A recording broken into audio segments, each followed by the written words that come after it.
본문 말씀은 창세기 14장 24절로 17절부터 24절입니다.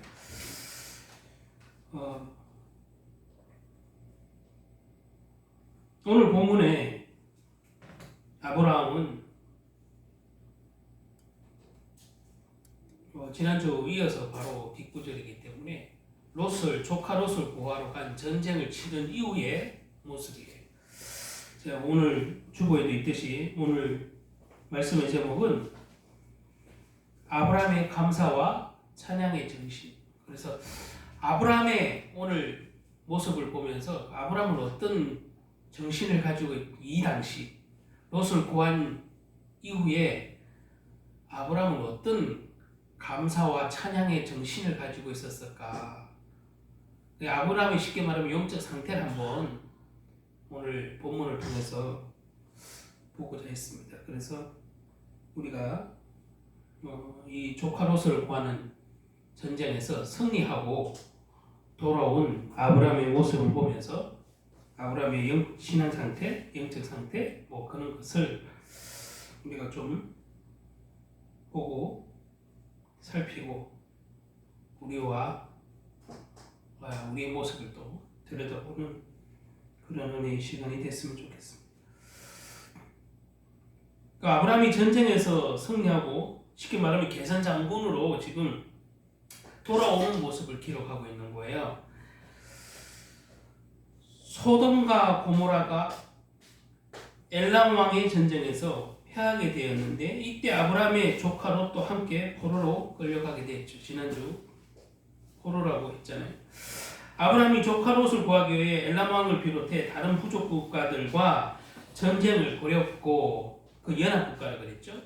연합 국가는 전쟁을 벌였고 하나님의 도우심으로 불가능하게 백전백패랑 다름없는 그런 연합군하고의 싸움을 가병을 가지고 승리했다는 것은 말 그대로 그냥 기적이죠. 기적.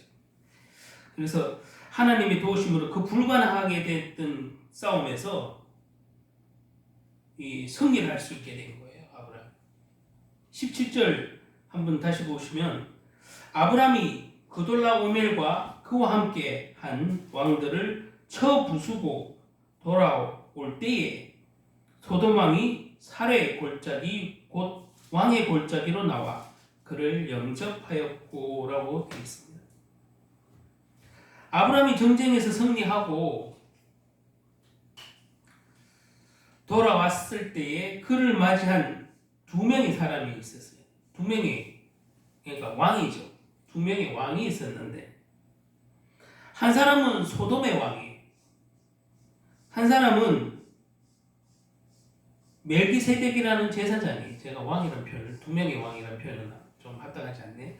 자, 두 사람이 있었는데 한 사람은 소돔 왕이고 한 사람은 멜기세덱이라는 제사장이에요. 근데 아무 근거도 없이 등장해요. 사실 이 멜기세덱에 대해서는 이 앞전의 내용이 전혀 없잖아요. 이 사람이 제사장이었는지 아닌지 어디 지역에 사는 사람인지도 사실 불명확한 사람인데 지금 전쟁에서 이기고 돌아온 이 아브라함을 맞아주는 사람이 그 당시 소돔 왕의 왕이고 그리고 멜기세덱이라는 제사장이 갑자기 등장해요. 그러니까 어디서 왔는지 어디가 시조인지 근본도 전혀 알 수 없는 제사장이라는 명칭으로 이 성경에 탁 등장을 해요.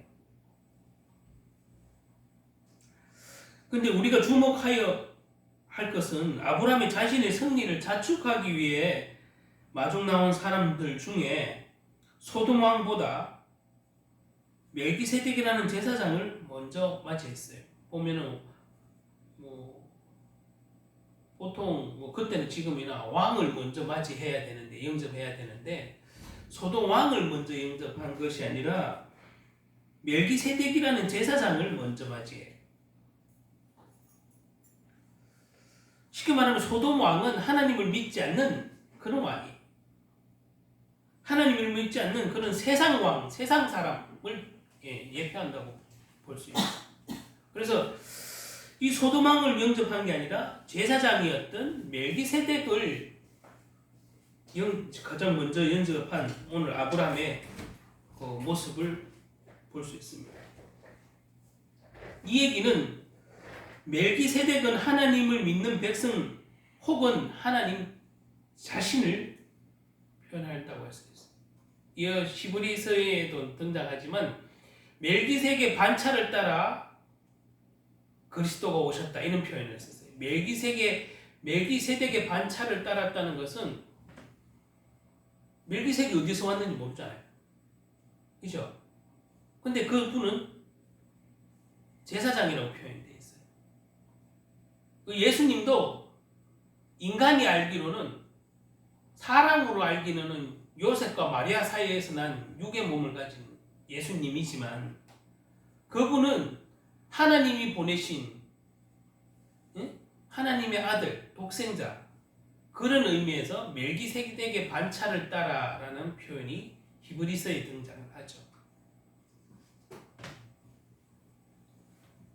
자, 그것은 일단 그렇게 이해하고 자, 멜기세덱이라는 제사장을 먼저 맞이했다. 그러니까 전쟁에서 승리한 아브라함에게 우선순위는 세상 사람을 만나는 게 아니라 하나님의 종 멜기세덱 제사장을 만나는 게 우선순위였다는 게. 그래서 제가 오늘 제목에 있는 것처럼 아브라함이 전쟁에서 이기고 나와서 자기를 축하해주는 수많은 군중, 민중, 백성들과 함께 이방의 왕이었던 하나님을 믿지 않는 이 소돔 왕도 마중 나왔는데 소돔 왕을 먼저 맞이하는 게 아니라 멜기세덱이라는 제사장을 먼저 맞이하는 것은 이 아브라함의 영적 상태다 이 말이에요. 그래서 전쟁을 이기게 한 것은 누구에게 이 영광과 공을 돌리는 거예요? 하나님께 영광과 그 공을 돌리는 거예요. 그러므로 제사장을 먼저 멜기세덱이라는 제사장을 영접했다는 사실이 그 이제 반증이겠죠. 세상 사람을 먼저 만나는 게 아니라, 그죠? 그러면서 자기가 열심히 싸워서 내 군대가 좋았기 때문에 승리했다 이렇게 자랑하는 게 아니라 하나님을 찾아서 하나님의 종이었던 멜기세덱 제사장을 찾아서 하나님께 먼저 감사하고 찬양했다는 그런 영적인 상태 볼 수 있습니다. 19절 20절 한번 보시기 바랍니다. 그가 아브라함에게 축복하여 이르되 천지의 주제시요 지극히 높으신 하나님이여 아브라함에게 복을 주소서. 멜기세덱이라는 제사장이 아브라함에게 전쟁에 이기고 돌아온 아브라함에게 뭐라고 또 축복을 하죠? 복을 달라고? 아브라함에게 복을 달라고 하나님 아브라함에게 복을 주십시오 이렇게 축복을 하잖아요. 너희 대적을 내 손에 붙이신 지극히 높으신 하나님을 찬송할지로다 하매 아브라함이 그 얻은 것에서 10분의 1을 멜기세덱에게 주었더라. 여기서 보면 멜기세덱 제사장이 아브라함을 만나면서 그에게 무엇이라고 방금 말했어요? 전쟁에서 승리한 아브라함의 축복을 얘기하면서 아브라함에게 하나님을 찬양하라고 얘기하는 거예요. 제사장이 직분이잖아요. 그렇죠? 그래서 제사장으로서 아브라함에게 전쟁에 이기신 하나님을 찬양하라 이렇게 권면하는 거죠. 그러면서 축복하는 거죠. 혹시 자칫 자신의 업적을 자랑하고 아브라함이 교만한 마음을 생길 수도 있는 상황인데 그때 하나님을 섬기는 멜기세덱이라는 제사장이 자신이 전쟁에서 승리하고 돌아올 수 있던 것은 전적으로 하나님이니 하나님을 찬양하십시오 이렇게 제사장으로서 아브라함에게 권면하면서 또한 축복하면서 그런 모습을 볼 수 있어요. 그래서 하나님이 도우심이 있었다 이렇게 선포를 하면서 하나님을 찬양하십시오 라고 권면합니다. 아마 아브라함이 하나님의 사람 멜기세덱보다 소돔 왕을 먼저 만났더라면 혹시 교만했을 수도 있지 않았을까. 또 혹시 전쟁의 그 승리에 취해서 혹시 제사장을 먼저 만났기 때문에 제사장의 그 권면을 그대로 받아들여서 아브라함이 그죠? 교만하지 않고 하나님의 도우심을 찬양하고 그 감사를 돌렸지 않았나 그런 생각이 듭니다. 이 교만은 수시로 일어나기 때문에 사실은 늘 경계해야 돼. 그리고 또 승리했을 때 사람이 마음이 들뜨고 업됐을 때 내가 한 것처럼 생각이 들잖아요. 이게 사단이 참 노리는 건데 누구나 다 응답 받았을 때 오히려 넘어질까 생각을 하고 내가 교만해지지 않을까라고 생각을 해야 돼요. 사실 어렵고 간절하면은 교만해야 교만할 진리가 잘 없어요. 뭐 구원을 받지 않는 영혼이면 모르겠는데 적어도 구원을 받아서 신앙생활을 그래도 건강한 신앙생활을 한다면 그렇죠? 그런 생각이 있습니다. 사실 아브라함이 전쟁에서 승리 모든 공을 자신에게 돌릴 수 있었어요. 사실 인간적으로 보면 자신의 내 공로다 이렇게 주장할 수 있는 건 자기 가병이잖아요. 누구의 도움도 받은 거 아니에요. 실제적으로 육신적으로 그렇죠? 저쪽에는 연합군대지만 나는 내 가병이야 그냥. 그래서 난 내 힘으로 이겼다 이렇게 말할 수도 있는 상황이란 말이에요. 육신적으로 보면 난 내 힘으로 이겼어. 내 가병 가지고 이겼어. 하나님을 믿는다 하면서 만약에 전적으로 하나님의 그 도우심과 인도하심을 안 믿는다면 믿는 하나님 자녀라고 하지만 실질적으로 그는 응답이 일어나고 승리가 일어났을 때는 하나님께 영광과 그 감사를 돌리는 게 아니라 아니 내 가병으로 내가 싸워서 이겼어 이렇게 할 수 있는 거잖아요. 저와 여러분도 그런 속성이 있는 거예요. 아브라함도 자칫 그럴 수 있지 않았을까. 근데 자기를 축하해 주려고 나오는 사람 그 군중 중에 두 사람 소돔 왕 제사장 있었는데 제사장을 먼저 만났다는 것 그게 오늘 조금 핵심이지 않는가 그런 생각이 들어요. 그래서 내가 잘나서 이렇게 전쟁에서 승리할 수 있었다 이렇게 자랑할 수도 있는 거예요. 근데 아브라함은 소돔 왕이 아닌 하나님의 사람 멜기세덱을 먼저 만나 그를 맞이했고 이 때문에 아브라함의 교만하여 자칫 좀 교만하여질 수 있는 그 부분을 이 멜기세덱이라는 제사장이 하나님께 영광 돌리십시오. 하나님을 찬양하십시오. 하나님께 감사를 돌리십시오. 이렇게 제사장으로서 이렇게 확실한 메시지를 멘토해 주는 것 이것도 정말 이 당시 제사장은 뭐 말할 것도 없지만 지금으로 보면 목회자가 성도에게 항상 좋은 말만 해주는 게 아니라 물론 축복도 해주지만 여기도 보면 멜기세덱이 하나님 아브라함에게 복을 내려주십시오 마지막에 이렇게 하잖아요. 축복을 하면서도 그 앞에는 뭐예요? 당신이 전쟁에 이긴 것은 하나님의 도우심입니다. 하나님을 찬양하십시오. 이렇게 겉면이 먼저 있잖아요. 그러면서 아브라함을 축복하는 이 제사장의 모습이 보입니다.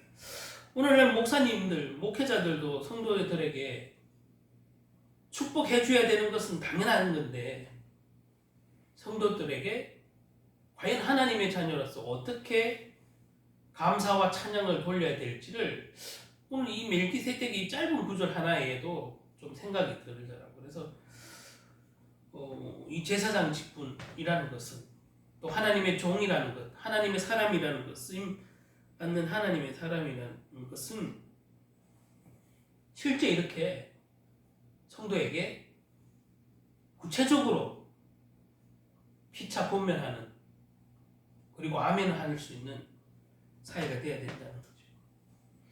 오늘 이 장면을 보면서 우리는 세상의 불신자보다 믿음의 사람과 가까이 해야 된다는 아주 지극히 당연한 것을 조금 더 생각해보게 돼요. 세상 사람보다 뭐예요? 믿음의 사람들을 가까이 한다. 뭐든지 전염이 무섭잖아요. 불신앙도 전염이 무서운 거예요. 지금 코로나 때문에 난리지만 저거 전염이잖아요. 전염병이 있다고 하잖아요. 이 불신앙도 사실은 엄청 점령 잘 돼요. 이게 더 잘 점령되는 것 같아요. 오히려 어떤 면에서는 사람의 이 타고난 죄성이 있다는 것 우린 다 인정하는 바지만 이 죄성 때문에 그걸 파고들어서 사실은 남 욕하는 것 더 빨리 하고 남 칭찬하는 걸 빨리 하는 게 아니라 남 욕하는 걸 더 빨리 하고 불평불만을 더 빨리 하고 감사를 더디 하잖아요. 사실 감사는 웬만하면 감사 안 해. 그리고 감사거리가 있다 그러면 다 자기 공으로 돌려. 그렇잖아요. 이게 인간의 모습이에요. 응답 받았다? 내가 잘해서 그런 건데. 응답 못 받았다? 교회가 문제야. 목사님이 문제야. 누구 성도가 문제야. 뭐 또 그렇게 돌리겠지. 아니면 다른 식구가 문제야. 내 주변 사람들이 문제야. 이게 인간이 죄성을 가진 거예요. 오늘 아브라함도 자칫 교만할 수 있고 자랑으로 그칠 수 있는 이 전쟁에 대한 승리를 찬양, 감사와 찬양을 누구에게 돌려야 되는지를 다시 한번 멜기세덱에게서 배운 거예요. 배운 거. 이 아브라함도 점점 신앙이 이제 커져가는 거죠.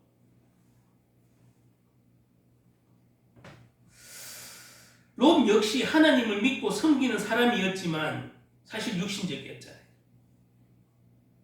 오히려 조카 입장에서 자기를 여태까지 길러준 큰아버지에게 아니 큰아버지가 좋은 땅 차지하십시오. 이런 말 한마디라도 해야 되는데 상식상 이 성경에는 어쨌든 했는지 안 했는지 모르는 성경에는 구약에 이 창세기에는 없으니 그냥 큰아버지가 양보하니까 오케이 내가 먼저 택하고 가버린단 말이죠. 이렇게 하나님의 사람이지만 하나님 택한 민족이고 하나님의 사람이지만 롯도 사실 되게 육신적이었다고 볼 수 있어요. 우리 자기를 돌봐준 아버지, 큰아버지에게 양보하에 한 말 한마디도 안 하겠냐. 어쨌든 그런 롯이었는데 쉽게 말하면 소돔 땅, 소돔 고모라 땅이 너무 좋아 보여서 그냥 얼큰이 하고 그냥 할렐루야 하고 갔겠지. 그냥.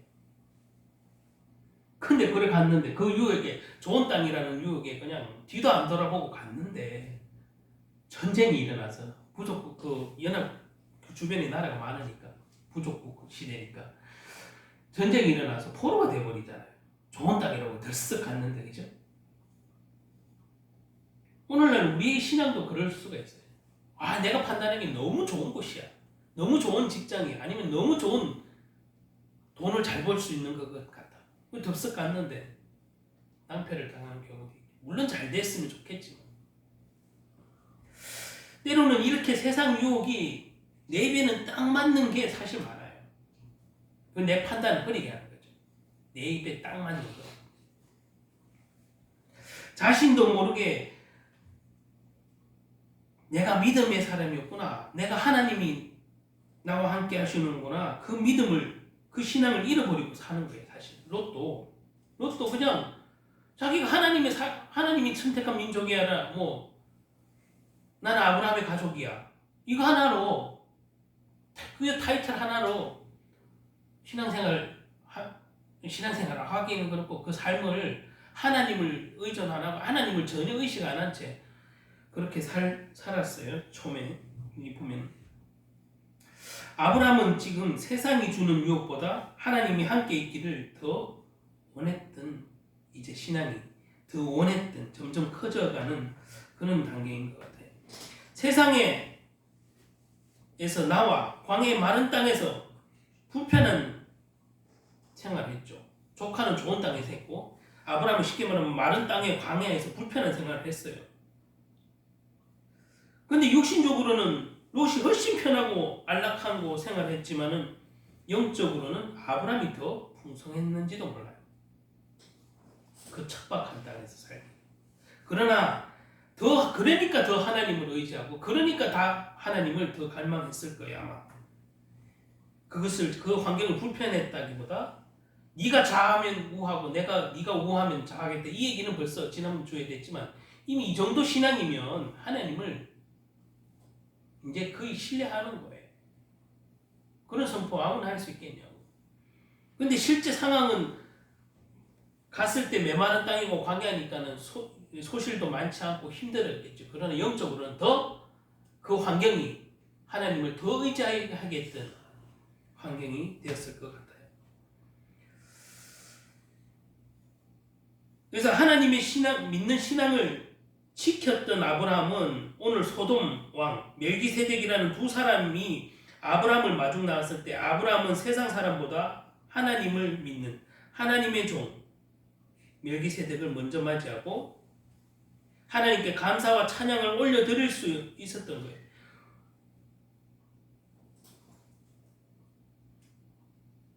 제가 조금 전에 말한 것처럼 우린 될 수 있으면 믿음의 사람을 내가 봐도 저 사람 믿음 좋다 일단 알잖아. 이게 뭐 드러나는 것만 봐도 저 사람은 부정적인 얘기보다 항상 은혜의 말을 말해. 저 사람은 자기 경험보다 복음을 더 많이 얘기해 줘. 그런 사람 있잖아요. 그런 사람을 가까워야 돼. 이 친구를 잘 사귀어야 된다 이 말은 골라 사귀라 있는 의미보다 뭐예요? 분별을 잘해야 된다. 그래서 믿음 안에서도 교회는 나오지만 믿음이 전혀 상관없는 얘기를 하는 사람, 은혜를 전혀 사모하지 않는 사람, 교회는 나오지만 이런 사람하고 가까이 하면 물론 그 사람을 살려줘야 될 의무도 있겠죠. 나랑 교제를 통해서 오히려 그 사람이 살아날 수도 있어요. 그러나 믿음이 연약할 때는 내가 누구에게 가르침을 받고 도움을 받아야 되잖아요. 은혜를 받아야 되잖아요. 내가 믿음이 연약한데 맨날 불평불만하는 사람, 그런 사람을 만나면 내가 은혜가 생기겠냐고. 내가 그 사람을 살리기 전에 내가 더 믿음이 없어져. 내가 믿음이 더 강할 때야 그 사람과 그 사람이 아무리 불평불만하고 믿음이 없는 소리를 해도 내가 그 사람을 살려낼 수 있을 영적 상태가 되면 충분히 교제를 통해서 오히려 그 사람에게 선한 영향력, 복음의 그 씨를 뿌릴 수는 있겠지. 그런데 여기서 제가 말씀드리는 것은 믿음이 연약한데 자꾸 그 믿음 없는 사람들을 가까이 한다는 것은 내가 죽어요 일단. 그렇잖아요. 아기가 아무것도 아직 면역력이 없는데 아무거나 주워 먹으면 어떻게 되겠어요? 아무거나 주워 먹는 거라고 다 좋은 게 아니잖아요. 그런 것처럼 신앙이 좀 어릴 때는 아무거나 주워 먹으면 안 돼. 이거 말씀도. 아무거나 주워 먹으니까 신천지같이 그렇게 되는 거예요. 이게 분별이 없다 이 말이에요. 골라서 사귀라 뭐 이런 얘기가 아니잖아요. 분별하는. 골라서 사귀는 거랑 차별은 다른 거예요. 그렇죠? 우리가 이게 분별하는 거랑 차별은 분명히 다른 것이고 우리가 은혜에 있는 사람을 가까이 해라는 것과 그 사람을 만나지 말라 뭐 골라서 사귀라 이런 얘기랑 또 다른 거예요.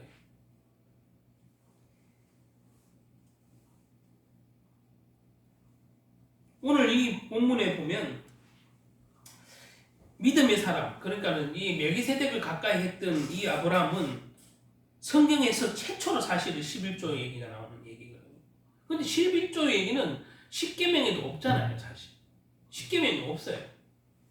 십계명에도 없는 얘기를 오늘날 2000년, 수천 년이 지금 지나왔는데 왜 기독교는 11조를 얘기하나? 아니 십계명도 없는데. 그래서 일부 목사님들은 요즘에 십계명 하지 말자는 운동까지 해요. 11조 하지 말자는 운동까지 해요. 그래서 그걸 지지를 많이 받아. 심지어 제가 유튜브에도 보니까 어느 목사님이 11조가 엉터리다 이렇게 이게 인본주의다 이런 식으로 얘기하는 목사님들이 있는데 거기에 댓글 보니까 교회 안 다니는 사람들이 엄청 막 칭찬해놨어요. 추천. 그럴만 하겠죠.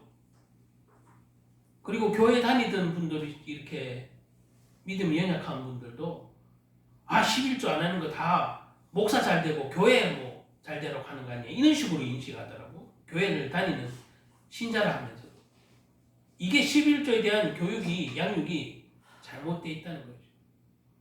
돈 때문에 상처 안 받는 사람은 아무도 없어요. 돈이 많아도 상처받고 돈이 없어도 상처받아요. 그래서 11조뿐만 아니라 무슨 헌금할 때마다 사실 알게 모르게 다 상처는 받아요. 돈이 많아서도 상처받고 저거. 근데 11조를 도대체 왜 그렇게 11조 얘기하면 약간 도둑놈 신분처럼 몰리는 이 시대를 지금 목사님들은 겪고 있죠. 사실은 11조를 얘기하면 저 인간 또 돈 얘기하네? 이런 얘기. 근데 이게 11조 얘기를 도대체 1년 해봐야 몇 번 하겠냐고요. 근데 몇 번 안 하는데 그 몇 번 안 하는 게 그렇게 마음이 부대껴서 뭐 시험 돌고 목사를 욕하고 교회를 욕한다고 되겠습니까? 하나님이 거짓입니까? 그럼 거꾸로 생각해 보세요. 뭐 목사 주려고 하는 거 아니냐, 뭐 교회 뭐 내는 거 아니냐. 그럼 하나님께 드린다면 그 고백은 가짜네요.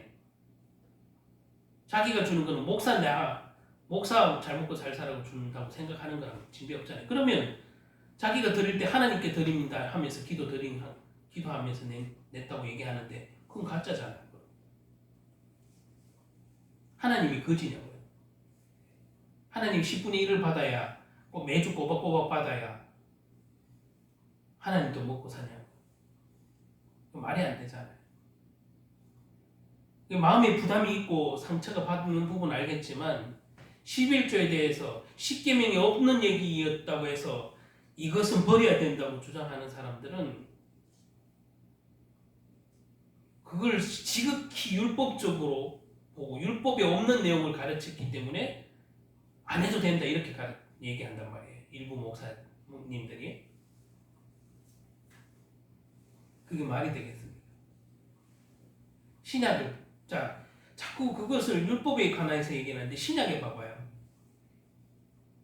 이게 계속 내려와서 신약의 공동체, 교회라는 공동체가 비로 생겼을 때 성막은 그냥 광야교회에 불과하지만 신약에서 교회는 예수님이 친히 내가 교회를 세우라고 베드로에게 명령하시면서 반석이 내 교회를 세우리니 이렇게 말씀하시면서 교회라는 이 믿는 자들의 하나님을 믿는 자들, 예수를 그리스도를 고백하는 자들의 공동체를 교회라는 명칭으로 하시면서 그 교회가 세워진 이후로부터 시작된 이후로부터 모든 신약의 성도들은 교회를 위해서 헌신했어야 했어요.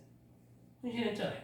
그게 모든 것이 교회에 대한 그 예배 그리스도의 몸된 공동체라는 그 그리스도의 몸이라는 개념으로 한 것들은 다 헌금이에요. 다 헌금이고 다 11조인 거죠. 꼭 10분의 1을 해야만 11조가 아니지. 그럼 10분의 1은 했으면 10분의 9는 자기 겁니까? 그런 율법적인 가치관이 여전히 있는 거예요, 사실. 11조 하지 말자는 주장하는 사람들도. 예? 그러면 10분의 9는 자기 겁니까? 웃기잖아요. 모든 것이 하나님께로부터 왔다고 고백을 하면서 앞뒤 말에 안 맞는 소리를 11조 하지 말자는 주장하는 목사님들은 10분의 9는 자기 거냐고요. 뭐 그런 게 있냐.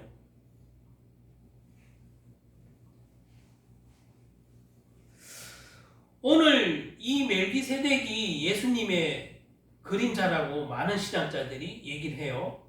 그러면 이 얘기는 멜기세덱에게 11조를 자발적으로 한 이 아브라함은 예수님에게 신약을 사는 우리에게 멜기세덱이 예수님의 예표라면 저와 여러분이 한 11조든 그게 어떤 물질이 누구에게 한 거예요? 그럼 예수님에게 한 거예요. 예? 그럼에도 불구하고 하지 말자? 여러분 예수님한테 밥 한 그릇 실제 살아 계셨으면 밥 한 그릇만 사겠냐고요, 여러분들이. 예? 그런 율법이 없기 때문에 하지 말자고 주장하는 사람들은 정말 이상한 사람들이에요. 앞뒤 말이 안 맞아요. 자, 구약의 모든 의식은 형식적인 율법은 신약 안에 다 들어있어요. 근데 그 구약의 모든 율법을 누가 완성했어요? 그리스도가 완성했다고 표현돼요. 율법의 완성은 그리스도의 사람이 다 지키는 게 아니고 사람은 절대 율법을 완성시킬 수 없어요. 그 율법의 완성은 누구를 통해서? 그리스도를 통해서 이루어진 거예요. 신약에서.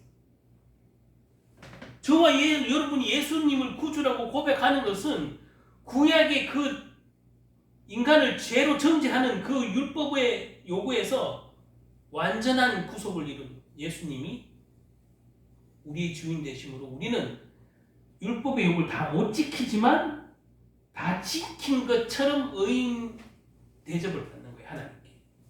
못 지키지만 율법의 완성자 대신 예수님이 다 우리 대신 지셨으므로 우리는 하나님 앞에 어렵다 소리를 듣는 거예요. 우리가 잘해서가 아니라 예수님이 완전하게 지셨다는 말이에요. 율법의 요구를. 예수 그리스도가 대속의 사역을 완전히 하시고 그 예수 그리스도 안에서는 이 율법이 패한 거예요. 율법이 1.1억이라도 안 떨어진다. 이 얘기를 자꾸 혼돈하는데 목사님들조차 혼돈하더라고요.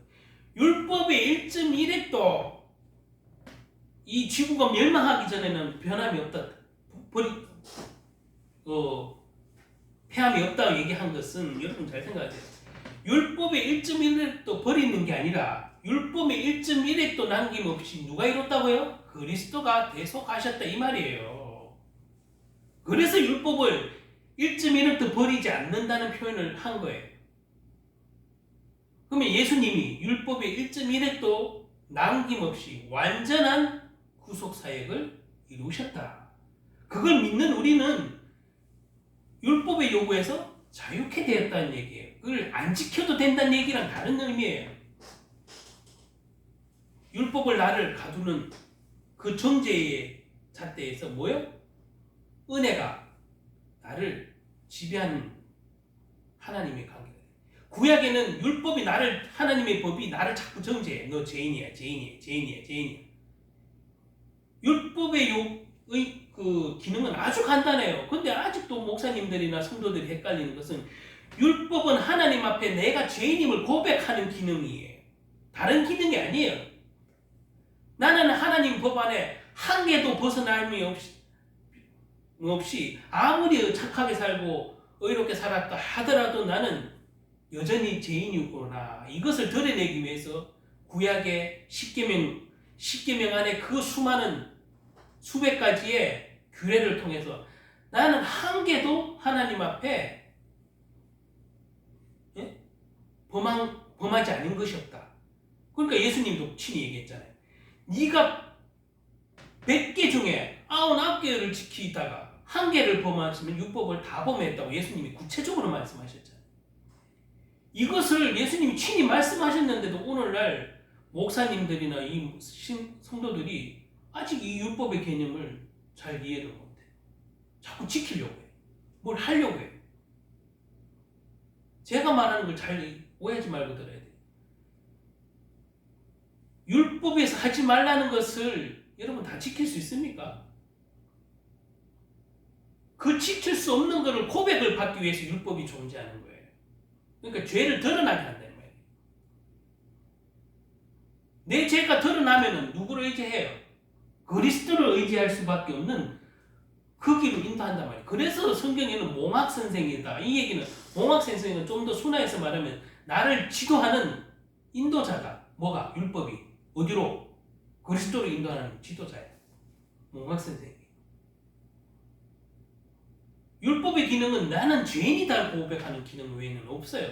율법 자체가 사람을 구원하진 않아요, 여러분. 구약 신약 다 틀어봐도 율법 자체가 사람을 구원해 줄 수는 없어요. 특히 신약에서는 이 십계명을 포함한 율법은 그리스도 안에서 패했어요. 왜 패했냐? 그리스도가 다 이뤘으니까 패했다는 표현을 쓰는 거예요. 조금 구속사적으로 제가 말씀을 드렸는데 어쨌든 신약에 들어온 저와 여러분은 예수님의 그 대속의 은혜 안에 살기 때문에 은혜의 법이 미쳐요. 율법의 법이 미치는 게 아니라. 그럼에도 불구하고 이쪽도 취하고 저쪽도 취하는 그런 이상한 두 가지를 다 취하려고 하는 한국의 성도들이 많아요. 목사님들도.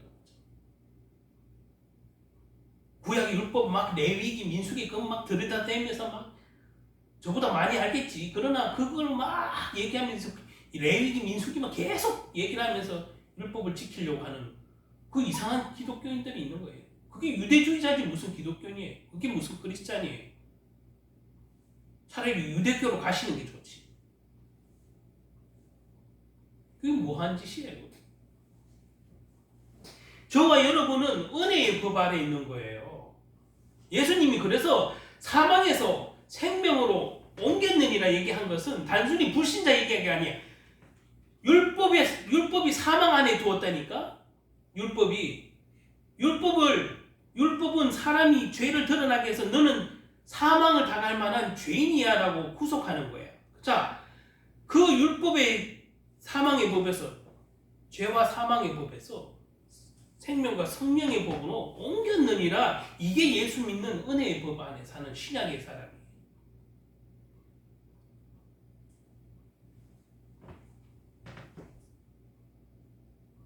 율법의 규례 역시 신약의 의무적으로 지키는 일이 아니에요.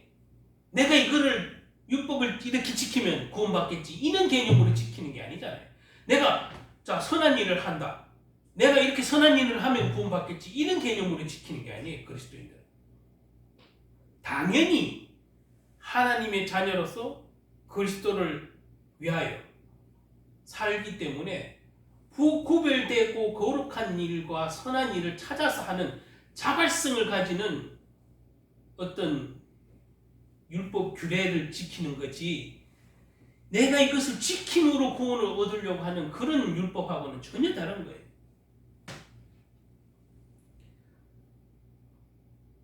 우리가 기억해야 할 것은 구약에 기록된 율법의 형식적인 부분은 폐하여졌고, 형식적인 부분은 폐하여졌지만 그 속에 담겨있는 의미와 교훈들은 여전히 존재하는 건 맞아요. 뭐요? 율법이라는 단어는 전체는 단순히 십계명을 얘기하는 게 아니라 율법이라는 단어는 넓게 보면 뭐예요? 하나님의 말씀, 구약 신약 다 포함해서 하나님의 말씀 안에 사는 우리는 율법이 폐해진 게 아니죠. 그러니까 형식적인 율법의 그 어떤 잣대 안에서 그 형식적인 것은 폐해졌지만 율법이 주는 이 말은 여기서 율법은 단순히 십계명 아니고 하나님의 말씀 안에 사는 저와 여러분은 구약이든 신약이든 다 하나님의 주시는 메시지가 있는 거예요. 자, 11조 규례도 구약에는 아브라함 이후에 의무적으로 됐어요. 이게 의무면 얼마나 힘들겠어요. 저와 여러분이 구약의 때처럼 11조를 한다면 지금은 더 힘들어요. 그래서 지금 교회들이 일부 신도들이 성도들이 이 헌금 때문에 어려움을 겪는 것은 11조 때문에 어려움을 겪는 것은 구약식으로 11조를 드리기 때문이에요. 그렇게 가르쳤고, 야 11조 안 되면 하나님이 복을 안 줘. 11조 안 되면 사업이 잘 안 돼. 11조 안 하면 네 자손이 잘 안 될 거야. 이런 식으로 배워온 거예요. 이거는 1차적으로 목사님들이 잘못 가르친 부분이 저는 많다고 생각해요. 이렇게 구약의 율법 형식적인 이 11조를 강조하다 보니 상처받은 분이 많은 것 저도 통감해요. 저도 상처받은 적 있으니까요. 의무적으로 지킨다. 이 얘기는 하나님이 하나 내면 2개 주고 2개 주면 4개 주고 이런 식으로 하나님한테 무슨 거래하듯이 이렇게 배운 거예요. 이게 의무적으로 하려니 얼마나 힘들겠냐. 그러니 이렇게 구약식으로 11조의 개념을 깨달으면 여전히 힘들어요. 11조 정신, 그 속에 담겨져 있는 의미를 정확하게 우리가 알고 지켜야 돼. 뭘 지키냐? 11조의 의미를 지켜야 되는 거죠. 형식을 지키는 게 아니라. 자, 여러분들이 11조의 의미를 지키고 안 지키고 아주 간단한 비교를 해줄게요. 여러분이 11조를 꼬박꼬박 잘하는 사람은 그런 믿음 좋습니까? 저는 100% 노라고 봐요. 꼬박꼬박 하는 것은 대단한 일이긴 한데 믿음하고는 별개. 왜냐하면 하나님하고 아까도 말한 기브 앤 테이크를 잘하는 사람일 수도 있어. 믿음이 좋아서가 아니라 내가 한 개 드리면 2개 줄 것 같고 2개 드리면 4개 줄 것 같고 아니면 30배, 60배, 100배로 준다는 그 말씀을 붙잡고 내가 3개 드리면 60배 줄 것 같고 6개 드리면 90배, 100배 줄 것 같으니까 10의 9조를 오히려 하는 사람이 있으면 어떡할 거예요? 이거는 규례를 어긴 거잖아요. 10의 1조를 하기로 만약에 의무화되어 있는데 율법에 여러분이 10의 9조를 드리는 사람은 율법을 이것도 어긴 거예요. 거꾸로 보면. 그렇잖아요. 왜 남들은 10의 1조를 하는데 율법에는 10의 1조를 하게 되는데 너는 뭐 잘났다고 10의 9조를 해? 10의 9조 하지 마. 이런 목사님 있어요? 없잖아요. 이게 그 퍼센트 10분의 1 여기에 얽매이면 말씀을 그 11조에 대해서 얘기하는 목사님도 인본주의적으로 얘기하고 듣는 사람도 성도도 인본주의적으로 그 형식에 매여서 들어요. 그러면 10의 1조를 안 드리면 저주받을 것 같은 거야. 그래서 말 그대로 세상 얘기 있잖아요. 물모여 겨자 먹기를 한다. 이게 11조의 의미겠습니까? 예수님이 그래서 바리새인들 서기관들 그 당시 종교 지도자였던 자칭 하나님을 섬긴다는 그들에게 뭐라고 말했냐? 너희들이 드리는 그 구제와 너희들이 하나님께 드린다는 그 예물은 전혀 기뻐하지 않는다고 예수님이 바리새인들 서기관들에게 말했습니다. 오늘날 저와 여러분 모습에 아브라함의 모습이 있습니까? 아니면 그러면 얄팍한 생각이 있습니까?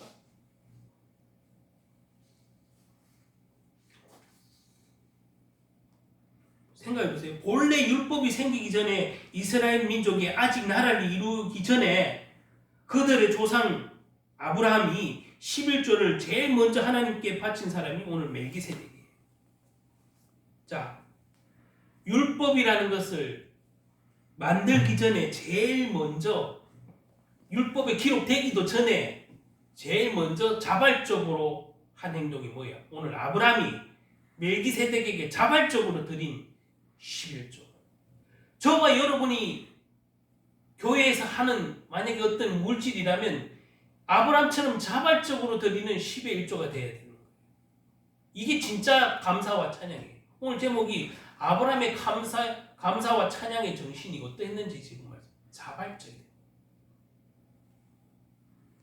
물론 앞에 멜기세덱이 하나님께 영광 돌리십시오. 하나님께 찬양하십시오. 당신의 전쟁을 승리하게 한 것은 만유의 주시이신 여호와입니다. 이렇게 권면한 것 제가 앞서 말씀드렸어요. 자신이 전쟁 중에도 죽을 수 있었고 혹 전쟁에 패해서 모든 것을 잃고 도망자 신세로 전락할 수 있었지만 하나님께서 자신을 보호하고 도우셔서 정제에 승리하고 그 모든 위협으로부터 조카 롯을 구원할 수 있는 그 승리를 얻었는데 말이죠. 이게 교만하면 어떻게 되겠냐. 그러나 멜기세덱의 권면을 듣고 확실하게 감사와 찬양을 누구에게 돌렸어요? 하나님께 돌린 거예요. 그래서 자발적으로 드린 예물 아브라함이 율법에 기록되기도 전에 먼저 하나님께 영광 돌리는 그 마음으로 드린 게 10의 1조예요. 자신을 생명을 보호하시고 자신을 도와주신 하나님, 이 하나님 앞에 나의 찬양과 감사를 돌리는 게 이게 11조의 정신이다 이 말이죠.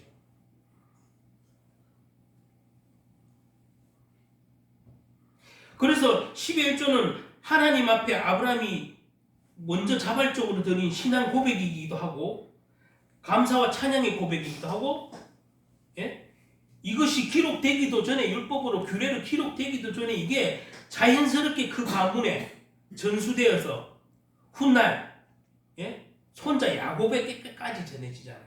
이삭, 야곱에게까지 전해져. 이게 꼭 해라 마라가 아니야. 법에 있기 때문에 해야 된다. 안 하면 하나님한테 혼난다. 이게 아니야. 뭐요? 자발적으로 하나님의 그 도우심과 인도하심과 주재하시고 역사하심을 인정하는 이 가문에 이 11조는 자연스럽게 그냥 스며들어서 의무가 아니라 신앙 고백인 거지. 신앙 고백.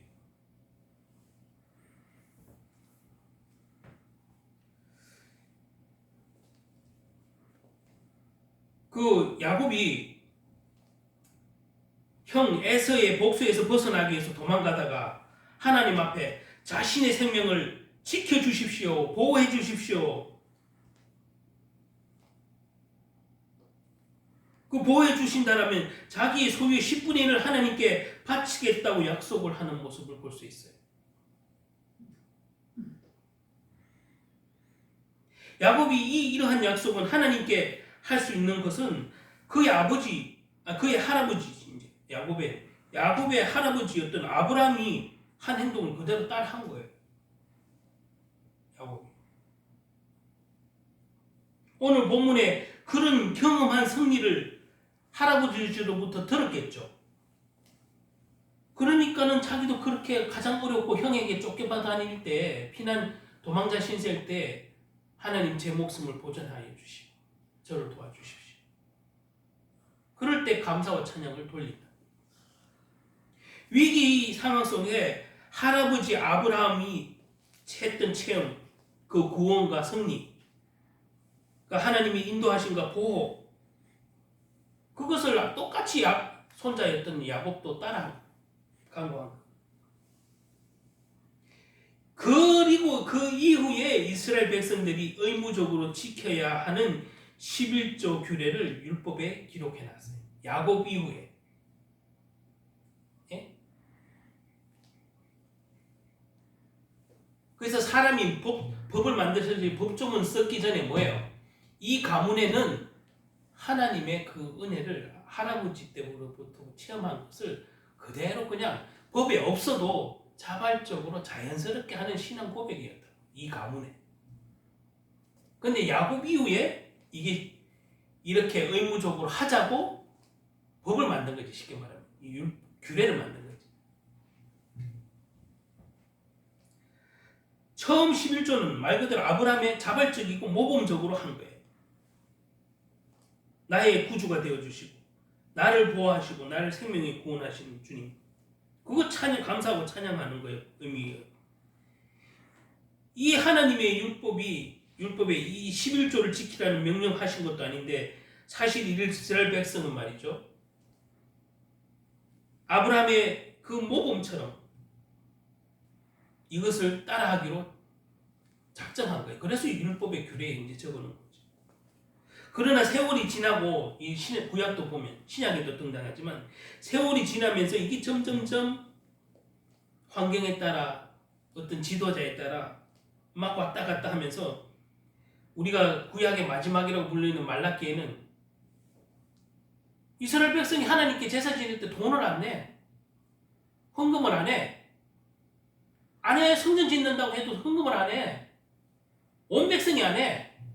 나중엔 제사장도 먹고 살 게 없으니까 일하러 나가. 그게 말라기야예요. 제사장이 먹고 살 게 없어서 일하러 간다니까. 오늘날 지금 현실이 비슷하잖아요. 목사님들 일하러 나가야 될 판이에요. 월세가 없잖아. 그게 잘못됐다고가 아니라 어느 만큼 하나님께 이 백성이 떠나 있는지를 보여준다 이 말이에요. 말로는 하나님 백성인데 하나님께 헌신하기를 싫어하고 하나님의 그 쓰임받는 제사장과 그 레위인들에게 헌금하기를 싫어하고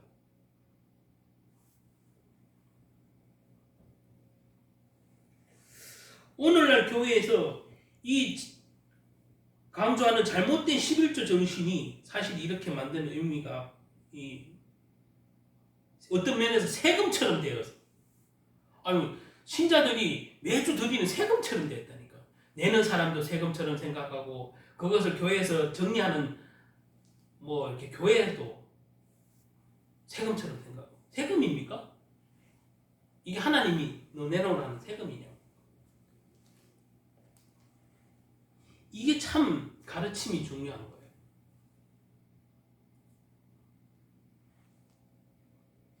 오히려 우리가 초창기 선교사들이 들어와서 한국이 개화기 때 막 이 복음을 받아들이고 할 때 한참 부흥이 있을 때 그때 오히려 그때 대한민국이 가장 가난했을 때인데 그때 뭐라도 드리고 싶은 교회에 헌신하고 싶은 그 10의 1조 여러 가지 헌금들 그게 진짜 자발적이고 감사로서 찬양으로 하나님께 돌리는 11조 아니었냐고. 오히려 그때 지금보다 그때보다 훨씬 잘 살고 그때보다 훨씬 풍족한데 지금 11조 내는 게 그렇게 힘든 것은 세금처럼 여기는 거예요. 세금처럼 성도.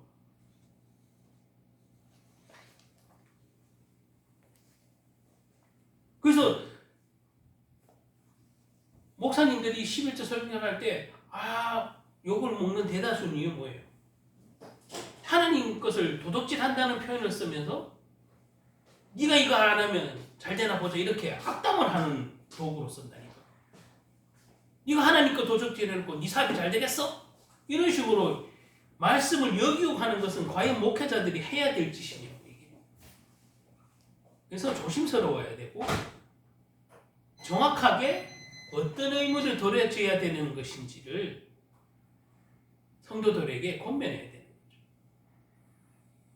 이거는 의무도 아니고 세금도 아니지만 이 감사와 찬양의 정신, 곧 하나님을 인정하고 하나님의 보호하심과 구원하심을 날마다 매주 예배 때마다 감사와 찬양을 한다는 의미에서 드려야 되는 것이지 하나님이 무슨 가난해서 성도들 뺐습니까? 이것은 전적으로 잘못 가르침을 배운 거예요. 사실 우리 대다수 오히려 초기에 우리 선배 신앙의 선배들 개화기 때의 그때의 우리나라가 가장 가난했을 때 그때에 드린 예물들이나 헌금이 하나님 보시기에 훨씬 아름답고 거룩한 예물이죠. 아브라함이 그랬던 것처럼 우리는 자신을 내어주신 예수님 앞에 드리는 헌금이고 예물이어야 된다는 거예요. 신약이 사는 저와 여러분은 말이죠. 나의 구세주가 되신다 입으로만 그러는 게 아니라 이 주님이 몸된 교회라고 입으로만 하는 게 아니라 그 몸된 교회를 먹이고 입히는 건 우리의 물질은 하나님께 하는 것이고 예수님께 하는 것이에요.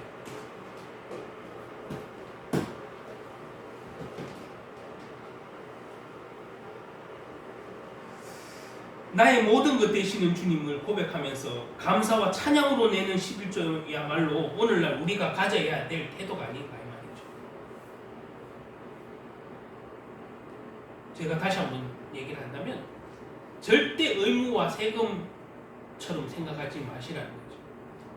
그러나 매주 모일 때마다 그게 어떤 말씀이 선포되는 자리든 간에 감사와 찬양의 정신으로 오늘 아브라함처럼 저와 여러분이 나가기를 주님의 이름으로 축복합니다. 아멘. 그래서 그가 먼저 하나님이 하신 일을 깨달아. 그래서 아브라함이여 이 성리는 당신이 잘나서 얻은 성리가 아니라 하나님이 전적으로 도와주시어서 가능했던 전쟁이었습니다. 오늘날 우리 역시도 말이죠. 이런 교만과 착각에 빠질 수 있는 상태가 될 수 있는데 이 목회자들이 올바로 깨우치게 해줘야 되는 거죠. 우리의 잘됨과 번영의 원인이 나의 성공과 나의 승리의 원인이 나의 노력과 능력이라면 이것을 자랑하고 이것을 이렇게 착각한다면 이게 무슨 그리스도인이겠냐고. 나의 번영도 나의 잘나간도 예? 그 모든 것이 주님이 주셨고 주님께로부터 왔고 나의 생활이 이렇게 풍성할 수 있었던 것도 이걸 가능하게 했던 것도 다 주님의 은혜입니다. 주님의 인도하심입니다. 주님의 은총입니다.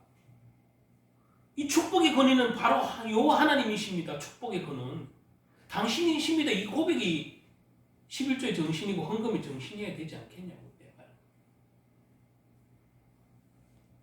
멜기세덱에게 자발적으로 드렸던 오늘 아브라함의 이 11조. 저와 여러분이 이 아브라함의 감사와 찬양의 정신을 오늘 이 본문 말씀을 보면서 배우고 또 그렇게 닮아가시기를 주님의 이름으로 축복합니다. 그래서 그에게 내게 성공이 있든 내게 번영이 있든 없든 항상 우리는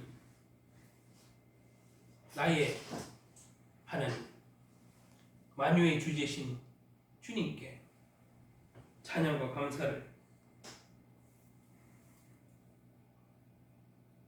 그렇게 드릴 수 있어야만 이 11조나 어떤 헌금이 강요가 아니고 세금이 아니라 기쁨으로 드릴 수 있는 은혜가 아닐까 이런 생각이 듭니다.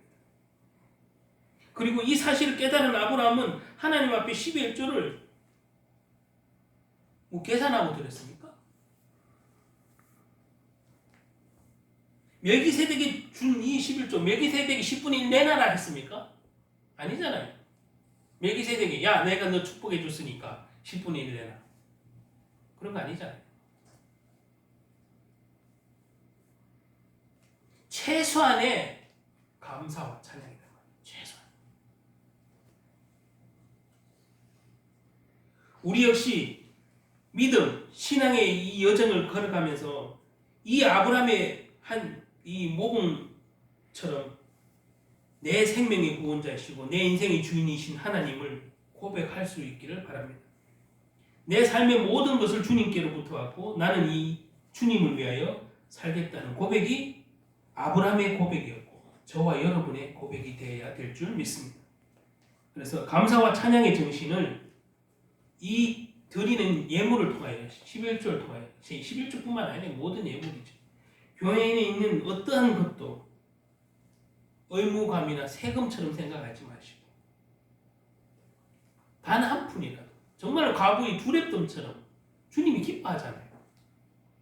없으면 없는 대로 있으면 있는 대로 내 형편에 맞게 10의 1조를 드릴 수도 있고 12, 2조를 드릴 수도 있고 10의 5조를 드릴 수도 있는데 그 퍼센트가 중요한 것이 아니라 100분의 1조를 드리라도 여러분이 하나님께 기쁨으로 드리는 감사와 찬양의 정신을 담고 드리는 100분의 1조면 어떻습니까? 하나님은 아시지. 10의 1조라는 퍼센트에 자꾸 매이면 안 돼. 그걸 드리면 정확하게 지키면 하나님이 복 주고 정확하게 안 지키면 복 안 준다. 그리고 요즘에 제가 마지막 이제 몇 년만 하지만 세전 월급 받으면 세전 걸로 내야 돼요. 세후 걸로 내야 돼요. 이게 직장인들이 제일 고민이래. 진짜 그 TV에도 나오더라고. 기독교 TV에. 세금을 제한 월급에서 11조 해야 돼요. 세금을 제하기 전에 그 원래의 월급에서 11조 해야 돼요. 여러분 이게 말이나 됩니까 사실은. 근데 실질적으로 가장 고민하는 것이 직장인들은 그거래요. 자, 내가 200만 원 받는 월급이면 세금을 지하면 약 20만 원 떨어져 나가면 180만 원이잖아. 180만에 11조를 하면 18만 원이잖아요. 근데 세금을 지하기 전에 200만 원이었다면 200만 원에 11조 하면 20만 원이야. 여러분 20만 원 하나 18만 원 그 2만 원 갖고 여러분 뭐 하려고 그런 것 하십니까? 물론 저 어느 탤런트가 그러더라고요. 그렇게 적은 금액일 때는 고민이 안 되는데 제가 어느 여 탤런트 지금은 한동안 쉬어서 이렇게 잘 안 보이지만 한때 잘 나가던 여자 탤런트가 그런 고백하더라고요. 신앙상담. 제가 그냥 직장인일 때는 별로 고민 안 했어요. 몇만 원 차이 안 나니까. 근데 제가 연예인이 되고 엄청 잘 나가니까 한 번 광고 찍고 한 번 어떤 계약을 하면 한꺼번에 만약에 쉽게 말하면 1억짜리 계약이 들어왔다 광고가. 이 세금 떼기 전에 1억이야. 그러면 1억에서 10분의 1을 하면은 1000만 원이잖아요. 근데 세금을 지하면은 보통 한 20, 제가 알기로 23%에서 28% 사이 약 30% 나간다 치면 자 세금을 1억 계약했는데 세금을 떼면 약 30% 나간다 치면 7천만 원이잖아. 그래서 7천만 원에 10분의 1을 하면 700만 원이야. 그러면 아까 원래 1억에서 했을 때랑 얼마 차이나요? 300만 원이 차이나요. 그러니까 이 목돈 들어왔을 때 제일 걱정될 때, 사실 고민될 때, 내가 700만 원을 헌금해야 되냐, 1000만 원을 헌금해야 되냐. 여러분, 금액 많으니까 고민되죠. 봐요. 누구나 고민될 거 저도 이해가 가요. 근데 저와 여러분이, 저도 안 그리라고는 장담 못하지만 고민이 되지만은 우리는 어떻게 다 주님께로부터 왔다. 이게 자고 오면 할 것 없이 그냥 하나님께 드릴 수 있는 퍼센트와 상관없이. 아니 12조 드리면 안 되겠냐? 10에 1.1이라도 조금이라도 더 0.1이라도 더 드리면 안 되겠냐? 어떻게 하면 0.1이라도 더 빼려고 생각하는 우리의 인본주의적인 생각은 저도 이해는 가고 아는데, 정말 감사와 찬양의 정신, 모든 것은 주님께로 부탁고 주님께로 가는 것은 모든 사람도 그렇고 물질도 그런데 우리가 그것을 어떻게 생각하냐의 차이 아니겠냐고. 그래서 감사와 찬양의 정신이 있다면 나의 주인이 하나님이라는 것이 자꾸 믿음 안에서 세워진다면 그 헌금의 고민, 알량하게 세전 세우냐 이거 갖고 평생을 신앙생활을 헌금하는데 걸림돌이 되면 안 되죠. 이해는 충분히 갑니다. 저도 그랬고. 금액이 커지면 커질수록 내야 될 11조에 막 생각을 해보는 거지. 아까 그 연예인이 그랬다는 거지.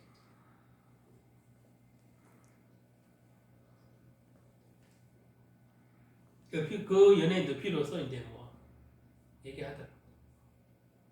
다 하나님께로부터 왔는데 내가 그때는 그런 걸 가지고 고민했다. 아무 믿음에 도움이 안 되는 거. 그것 때문에 시험이 들었었다. 이렇게 얘기하더라고 그 연예인이.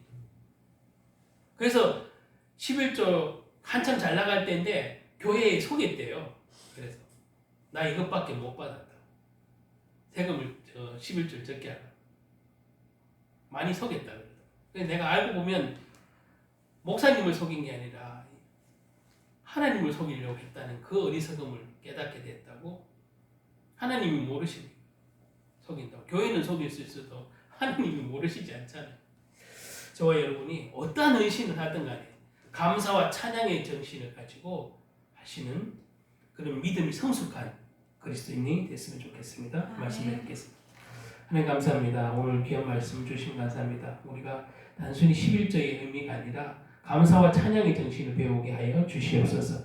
아브라함이 멜기세덱에게 승리의 주인은, 승리를 인도하신 분은 여호와 하나님이심을 듣고 멜기세덱으로 듣고 깨달아서 그대로 자발적으로 그 감사와 찬양의 마음을 담아 정신을 담아 멜기세덱에게 그 제사장에게 11조를 하겠다 또 했다는 모습을 볼 때 우리도 참으로 부끄럽기 짝이 없지만 아브라함처럼 깨달아서 감사와 찬양으로 드리는 11조와 예물이 되게 하여 주시옵소서. 이것 때문에 시험에 들거나 마귀가 갖다주는 이런저런 핑계와 그 유혹으로부터 자유롭게 하여 주시옵소서. 그래서 11조가 우리의 신앙생활을 하고 교회의 공동체를 섬기는데 더 이상 걸림돌이나 장애물이 되지 않도록 하나님 성경적으로 이 헌금과 11조 문제는 우리가 밝히 깨달아 마음에 잘 새겨서 11조와 헌금은 감사와 찬양의 신앙의 고백이라는 사실을 다시 한번 새기어서 우리가 더 이상 마귀의 종려를 하고 이 돈의 물질에 감히 하나님 앞에 손익 계산을 하는 이런 어리석음이 없도록 하여 주시옵소서. 우리 생각과 마음을 붙들어 주시고 또한 치유하여 주시옵소서. 예수님의 이름으로 기도드립니다. 아멘.